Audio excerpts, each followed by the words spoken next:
Welcome back, everyone, with Mental Help with Be Strong Courageous.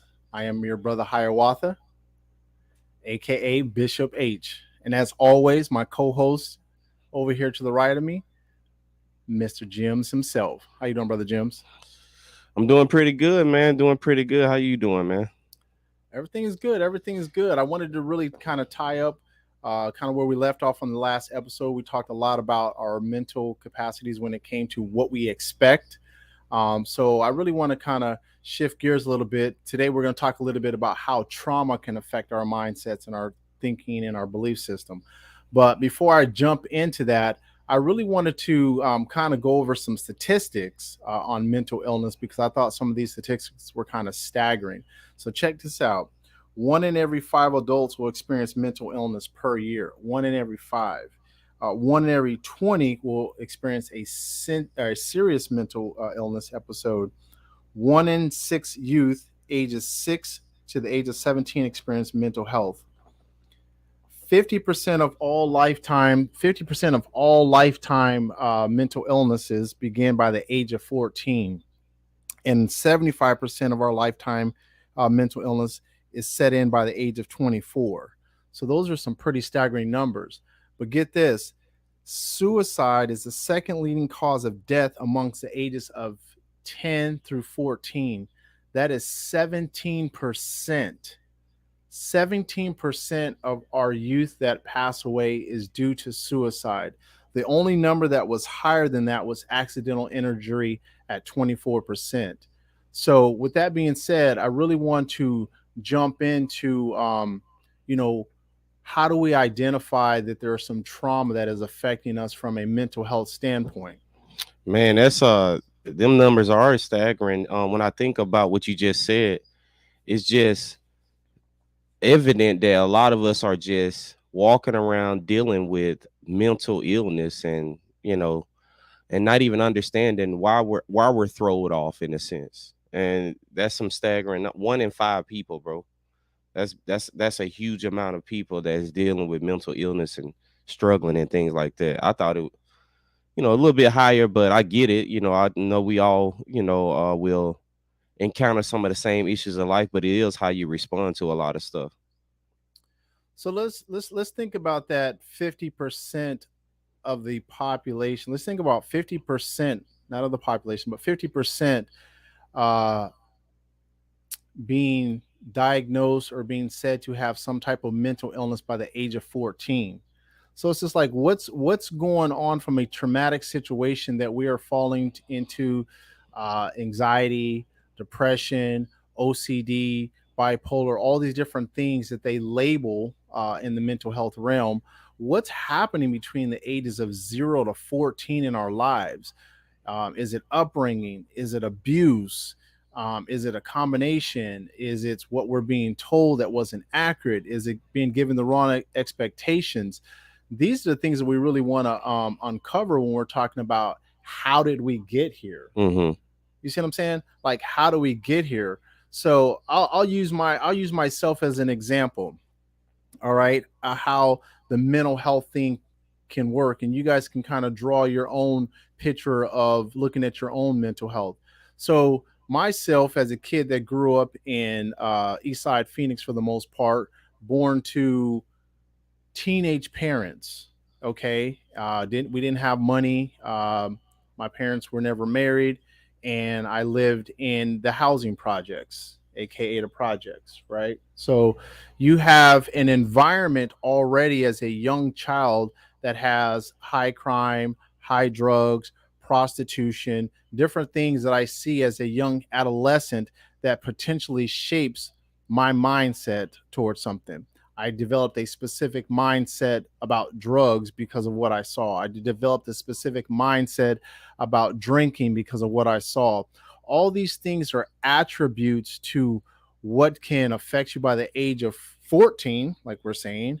But more, even so, is what happens when you carry and you haven't released yourself from some of those trauma checkpoints while you're an adult. Yeah, it's crazy because if you think about a lot of scientific research and things like that with children, A lot of times they say from 0 to 7. Maybe you may get 10 years. You show me a child from 0 to 7, I'm gonna show you the adult that they're gonna be. And a lot of times that particular thought process lets us know, or even research. I'll put it better. The research let us know the because the truth is, like, how we was a lot when we was in our teens and things like that, we still have a lot of that residue, and a lot of us are still like that emotionally. We're still emotionally there. So I think it has so much to do with environment, being raised a certain way, all of those kind of things. And it don't matter sometimes if it's the environment is a healthy environment. If you have when I say healthy environment, two parent households. If you have parents that are disengaged from what you need because they're raising everybody the same way. Mhm. So I think a lot of times, like, we don't realize how customized and individualized God made everybody. So I think a lot of our trauma does come from, those feelings of loneliness, abandonment, nobody pays attention, all these kind of things. I think it comes from there. Yeah, and what people don't understand is a lot of these things are factors of how our mind's going to go. So for me, at a very young age, seeing the destruction of alcohol. Fortunately for me, as I got older, I said I don't want to touch alcohol because I see that it can be destructive. So I was a person who never drank. Same thing with drugs. Didn't want to touch drugs because I saw how that was very destructive in the neighborhood, in the family, those types of things.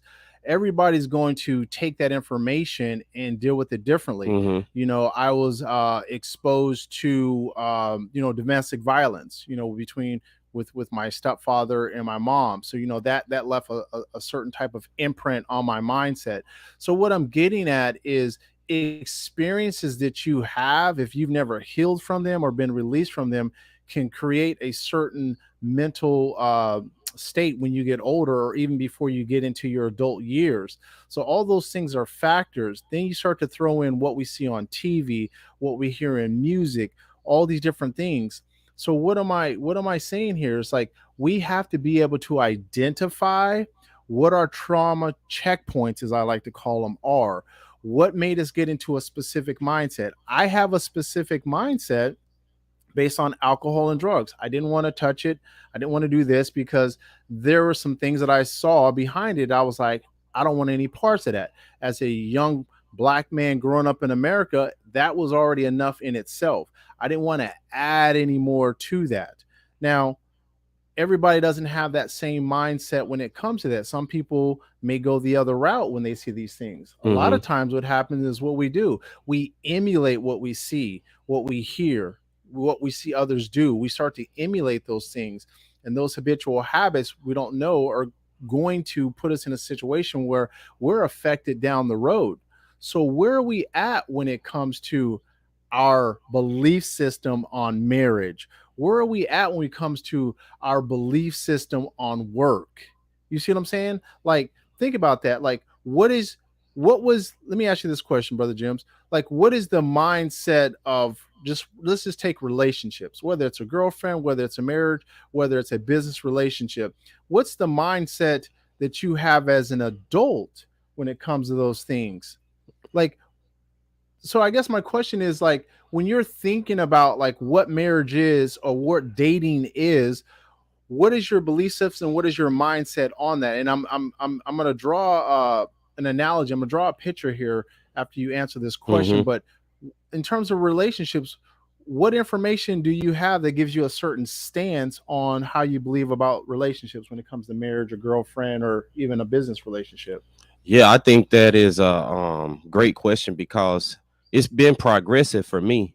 Depending on the stage of life I've been remembering, high school, the girlfriend and relationship was what I saw everybody else have. You know what I mean? Like, that's how we operated. Especially in the neighborhood.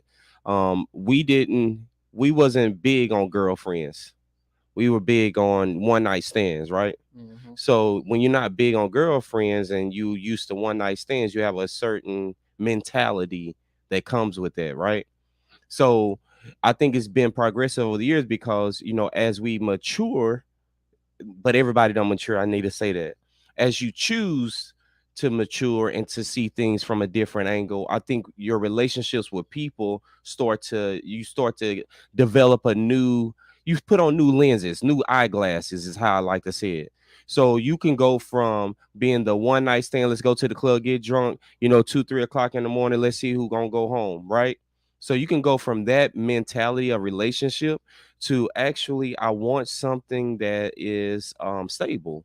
I want something that but that only comes with the progression of maturity. You have to have some type of progression of maturity to even get there.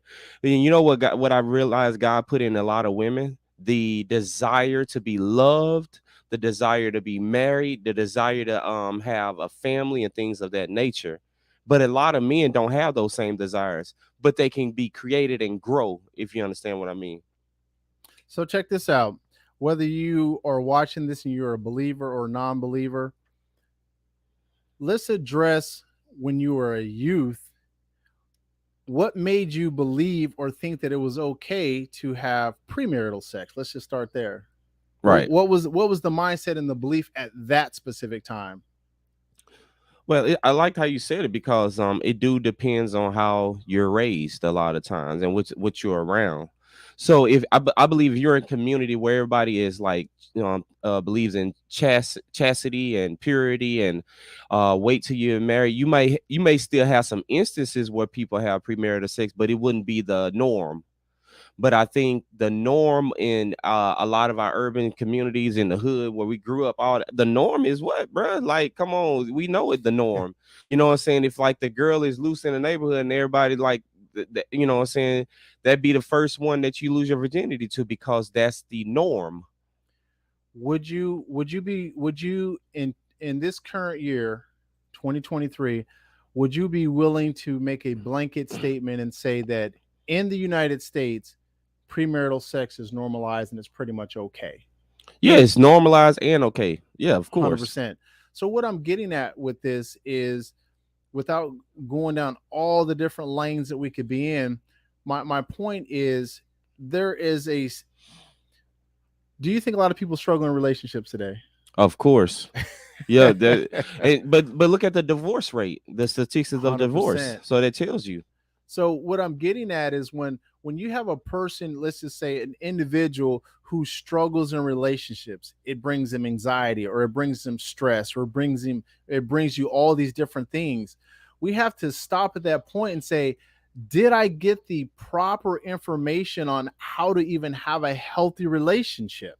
No, information is key because knowledge, you mean we say lack of information, lack of knowing, And even sometimes when we know, we don't do.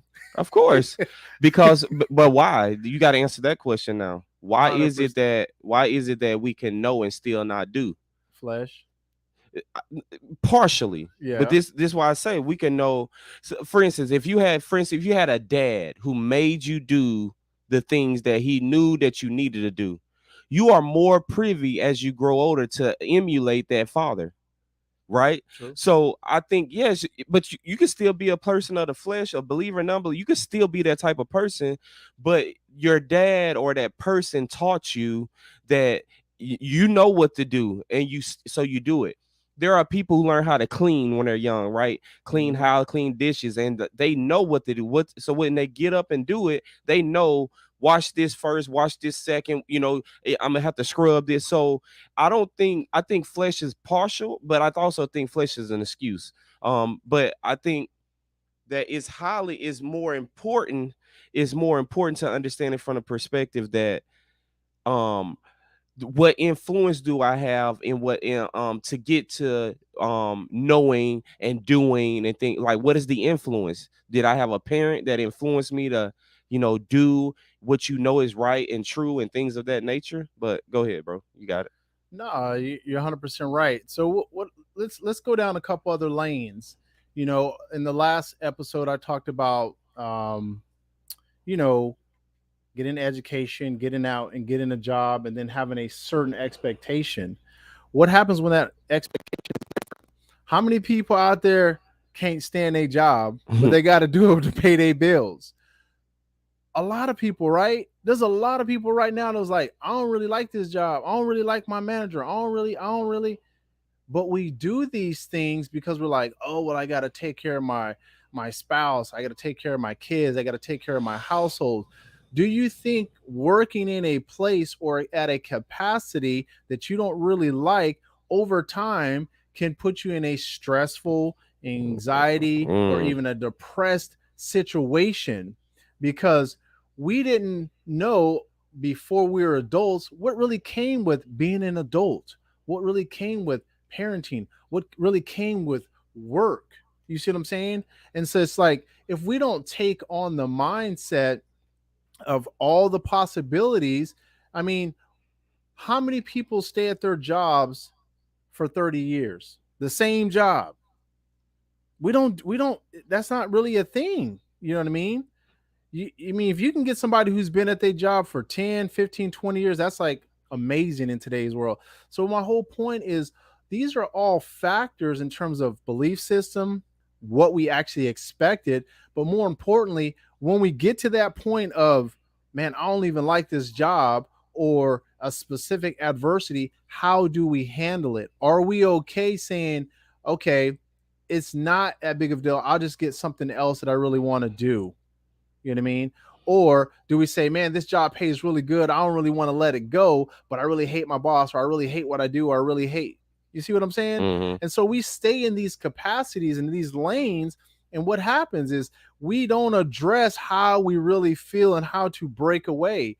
You can only, what we say in the previous episodes, you can only break away from these things by a renewing of the mind of how you think about something. mm-hmm. So I always like to use the verse Colossians 3:23 when it comes to work. Did anybody know what that? I'll tell you what it is. Basically, it says that do your work as if working for God and not human masters. That's right. And even that can be tough, right? So the point that I'm getting to when you're looking at these different traumas or trauma tech points is just like Brother Jim said earlier, you could have developed a certain mindset or mental capacity based off of something that happened when you were 12, 16, 24 that we're holding on to that we haven't. You want to heal from something, you have to change your mindset about what that is. Now, there's a huge spectrum of things that can happen to people. There's people that have been out there that have been abused, all different type of ways, where it's been physically, sexually. There's just all different types of things, that they had, when they were children, let's just say they were kids when these things happened to them. That type of stuff will affect you down the road if you don't get proper healing, which a lot of that comes with forgiveness. A lot of that comes with understanding. A lot of that has one of the things that we need as adults, whether you're a male or female, is acceptance. Acceptance is a huge key to freedom. Acceptance is a huge key to healing. When I say acceptance, I mean you need love. You need to be accepted, right? We need respect. That's a form of acceptance, all right? A lot of us need to be accepted with all of our junk and know that, like, hey, we can work on actually getting better. But I'm gonna slow down right there. What you think, Brother James? No, I believe there's a lot of truth. As I'm listening, it feels like the majority of people would never get healing, because of the work that it takes. Um, and the second part of what I'm saying is most of the healing comes long after the trauma is inflicted. Most healing comes a long time after the trauma is inflicted. So I realize like how many years that you have to go by struggling mentally, trapped, feeling all kinds of ways before you reach a place of true healing. And the reason I say that is because a lot of time, because the world we live in, you just said what people need: love. Like, watch this, what I'm about to do with this word, because it's a great word, right? A lot of people don't experience love no matter where they're at in life. They can be in a church house, in a hospital bed. See, even the hospital beds, like you don't experience love. You experience somebody coming in like, let us know what we can do for you. You know what I'm saying? Like, it's their job. And so I feel like sometimes that I believe sometimes that we have put a label on what God wants us to become. God wants us to become the epitome of love. And that's why a lot of people don't get healing, because they're running into so many people that don't truly love them. That's the key right there. And I think that is the reason why a lot of people go so long without healing. No, no, 100%. And it all goes back to what is our definition of these things? Like, what is the definition of love? Are we taking the worldly definition of what love is? Because that comes in a lot of forms, right? Hmm. It comes in a romantic form, it comes in a form of, well, let me just slow down. What God said in the Bible love is? You know what I mean? It is basically the second commandment, right? Right. Love our neighbors as we love ourselves, right? Hmm. But love comes in a lot of forms. It comes in support. Like I said, it comes in respect. It comes in doing things for others. It comes in, so many different forms. And so it's just like you want to have a healthy version of that, of acceptance, that people can give you. So when you're looking at your world and you're really investigating, like, what is my real mindset? Am I anxious about stuff? We can go to scriptures all day that talk about, what we should do with our anxiety, but what are some operational things that we can actually do? If I'm anxious or I'm depressed about something, the key thing is the why. Why am I anxious about something? Is that I want to have control over everything, or are you just not in a position to accept everything that comes with what you're engaging in? And that's usually the thing that we really have to address is when you're in these states of minds for long periods of time, are you okay with everything that comes with the job you hate? You know what I mean? Are you okay with that? Are you okay with the way that the relationship is going? And if it's not going the way you want, why? What are the areas you feel like they need to be worked on? What are these stressors? Why am I growing up and now I'm obsessive compulsive disorder? Why does everything have to be in a particular spot? A lot of that has to do with experiences that we've already have, and some of these are maybe minor things, but but when it becomes an issue is when it starts to affect your day-to-day lives, from an operational what you do standpoint, from what you think, but more importantly, how you treat others. That's the big key, how we treat others. And so, like I said in the previous episode, we have to we have to look at these mental things in our belief system, and the number one thing we have to see is it accurate? So if you're a person who feels a certain type of way about the way they look, oh, I'm too heavy, I'm not pretty enough, I'm this, I'm that, is that information accurate? But more importantly, is it even important on certain levels? Because, like I said before, like if I'm a person that says that I'm in good shape or I'm heavy, I have to be able to compare that to something or Hmm. someone. And it's just like I always say that the thief of joy is comparison. You know what I mean? It's just like, what is this standard? And unfortunately, because of social media, because of our culture, because of our experiences, we've taken on what the world say is a standard. So I always think of like women. They got these women that look a certain type of way that they only put on magazines. They have to be slim, they have to be trim, they have to be all these different things. And so, what can that do to another lady who maybe doesn't have that body type, that thinks like, man, I have to be like her or look like that in order to be pretty or to be valued or to be these different things? So, once again, we have to be very careful about what we take in terms of what's true and about us, because otherwise it can send you in a spiraling downhill snowball of a place that you don't want to be, and you can put that in any mental health lane. Hmm. What do you think, brother Jims? No, it's so loaded in what you were saying, because I think relief is a big um tool or goal that we need to reach, relief. A lot of people, most relief we have is like at the end of the day, we come home and we sit in a comfortable place, right? And we take our shoes off and we twinkle our toes. You know what I mean? Like, oh, that feels good, right? And don't have nobody there to massage your foot. You know what I'm saying? Like, Right. I think for a lot of us that is relief, right? But a life of relief is very important. A life of See, the reason I say that because God already puts on our shoulders, right? He gives us work or a job to do, right? And if we do that, of course, like that comes with a lot. But God says, uh, I keep him in perfect peace whose mind is fixed on me, right? So when 100%. you think about what he's trying to tell us is that the relief that we're used to is not the relief that he wants to give us. So we're so used to Worldly. yeah, we're used to worldly relief, but because we're used to worldly trauma, we're used to 100%. worldly work, we're used to worldly responsibilities.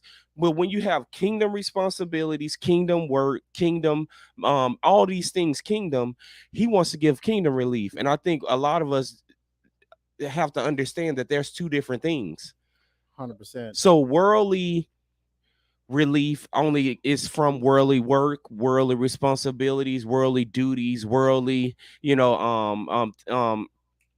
things you got to do. I put it that way because, and I think when you have that type of life, you have a worldly mindset. So it's normal in the world to have anxiety and trauma and all these factors, and you don't know how to deal with or handle it. So you need a worldly counsel. You see where I'm going with all this?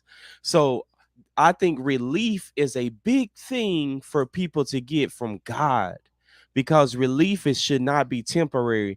Relief should be uh, whoever the son sets free is free indeed, right? So that's true relief. Relief is not momentarily, and I think a lot of people don't experience kingdom relief. 100%. I'm glad you said that because we live in a society where they're normalizing it's okay to be in these states of minds. Are we going to fall into those states of minds? Yes. Is it okay to be there long term? I don't think that's what our Heavenly Father wants. I don't think anybody wants that. In a kingdom mindset, it's like, okay, I see where you're at, but let's work through it. I see where you're at. I accept it. Let's work through that.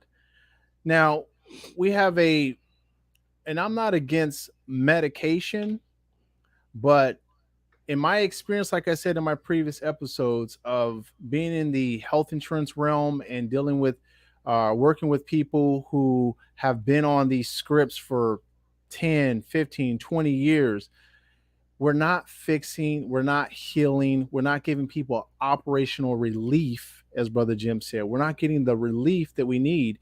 We need to be able to, what's one of the best things about coming into the kingdom? What's one of the best things about coming into, well, there's a lot, by coming into a relationship with Jesus Christ?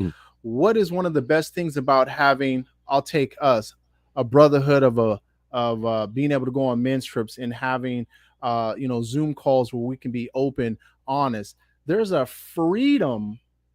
There's a freedom in your mindset when you can be open, honest, without judgment, and then work on your junk, because I don't think that there's anybody that's out there that wants to carry their junk around or wants to keep doing the wrong things or doing things that could potentially hurt them.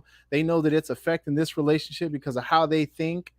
And it's just like, if you have a lot of negativity around you, those are things that need to be addressed. How do I get myself in a place of better information, better people, a better circle? Whether that's reading better books, whether that's watching shows that don't have a bunch shoot 'em up, bang 'em up stuff in it. You know what I mean?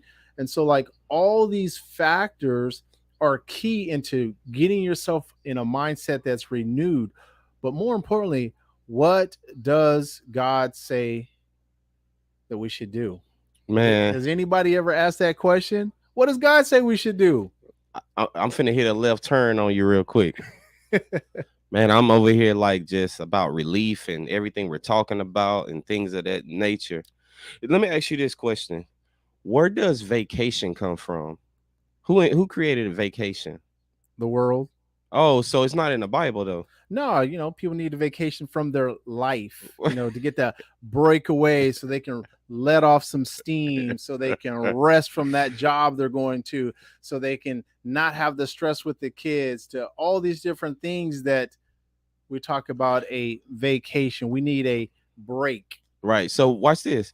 So when we don't take the vacation God demanded us to take a weekly, we end up needing.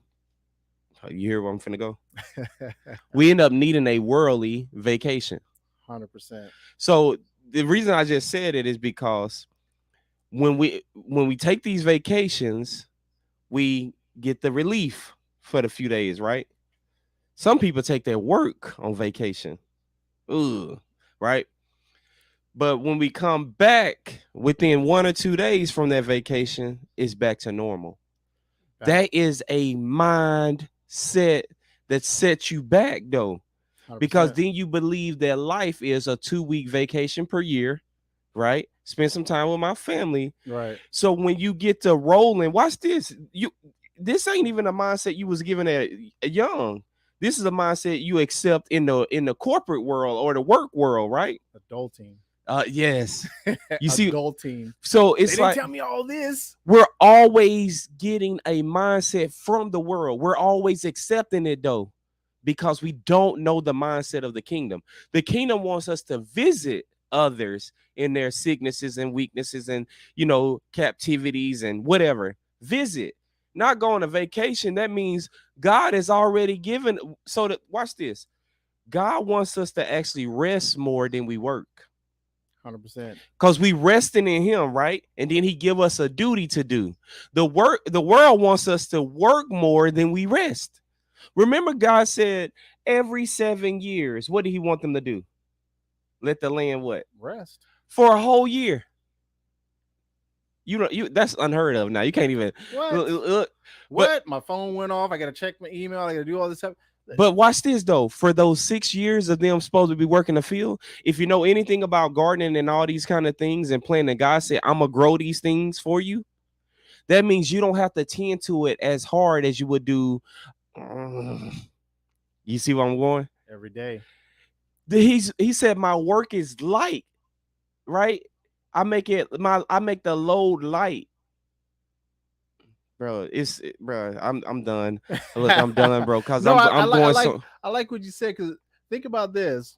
For how many people grew up, or I should say, how many people when they were younger, when they were kids, were like, man, I can't wait till I get older so I can Yep. have my house, I could do this, I Yep. could do that, Yep. I make my own money, blah blah blah blah. And we were so excited to get to this adult world when we really should have been enjoying our youth. But we were making those statements without all the information. You see what I'm saying? So when I'm talking about building and getting to a specific mindset, as young adolescents, we had this mindset like, oh, when I get older, I'm gonna get a job, I'm gonna make all this money, I'm gonna do these things and all this type of stuff. And then when you actually got to adulthood, what happened? Yeah. You're like, hold on, man, I gotta pay all these bills, I Yeah. gotta do this, I gotta do that. And then you feel a sense of being trapped. Like, hold on, they pulled a okey doke on me. That's right. They ain't let me know what was all going on. And what happens to a person who doesn't have the full truth of what they are engaging in? Now we have anxieties that set in. Now we have depression because I didn't know. I thought it was going to be this. It wasn't my expectation. Oh, I got to do this for the next 40, 50, 60 years. Oh, this is crazy. Oh, I don't like my. You see where I'm going and how this stuff starts to set in? When you take on the culture, the American dream, all those different things. So all this stuff is very layered when we're getting into all the different areas, whether it's our work, whether it's the way that we look, whether it's our relationships. All those things matter into where was that trauma checkpoint that got me to believe something a certain way, and then when I got there I couldn't handle it, so I developed these other things. Right. You see what I'm saying? Right. So yeah, I know that was a lot in that episode. We're going to continue to have more of these talks. Please put your comments, your requests down below in the comment section. That way we can put out content to be able to answer questions and read your comments so we can get feedback. But for right now, we're going to go ahead and shut this thing down. I'm Brother Hiawatha, aka Bishop H. And what I do want to encourage you guys to do is, you know, go out there, speak truth with clear eyes, full heart, and strive for righteousness. Brother James, you got anything else? You said it all, man. Peace.